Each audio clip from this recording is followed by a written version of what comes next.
अस्सलाम वालेकुम हाज़रीन ऐं नाज़रीन रामासियत दुलाब जी नेक्स्ट एपिसोड जी ज़बरदस्त दोस्तों अपडेट तव्हां सां शेयर कंदासीं। दोस्तों अॼु जी अपडेट मुख़्तलिफ़ अपडेट आहे। अॼु जी अपडेट 1 मिनट जी वीडियो में वॾी अपडेट तव्हां सां शेयर कंदासीं। दोस्तों मां ॿुधाईंदो हलां अॻिते हली मंसूर खान जे लाइ टाइम टफ थियण वारो आहे। जीअं थी चुको आहे, तव्हां ॾिठो पोइनि किस्तनि में, मां पोइनि किस्तनि में ॿुधायो त मंसूर खान अथी को थियल आहे, थी चुको आहे। ऐं हाणे अॻिते इन जे लाइ टाइम टफ आहे ऐं इंशाअल्लाह ॾिसजो तव्हां ईंदा जीअं जीअं किस्तां हाणे वधंदियूं वेंदियूं तीअं तीअं जेको आहे न फ़िलहालु मसइला वधंदा वेंदा। दुलाब ड्रामे में इहे धुरियूं पाण में गिरेबाननि में हथ हूंदा ऐं अञा इन्हनि जा जहिड़ा तकरार वधंदा वेंदा। जीअं जीअं टियों स्पेल ख़तमु थींदो, चोथें स्पेल में वरी ड्रामो दाख़िलु थींदो ऐं पोइ ॾिसजो तव्हां आहिस्ता आहिस्ता ड्रामो ठहणु लॻंदो।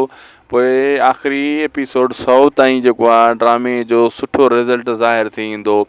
फ़िलहालु इहे धुरियूं पाण में विढ़ी हाणे बर्बादु थियण वारियूं आहिनि ऐं इन्हनि जे लाइ बुरो हशर थींदो, छो त जंहिंजे लाइ चवंदा आहिनि न चङाई सोच, उहा चङाई जे लाइक़ु न आहिनि हूंदा। हिन दौर में चङाई करण बि न खपे ऐं ख़ासि करे लगातार फ़ाइदो इहो शाहनवाज़ खान वठंदो ई रहंदो।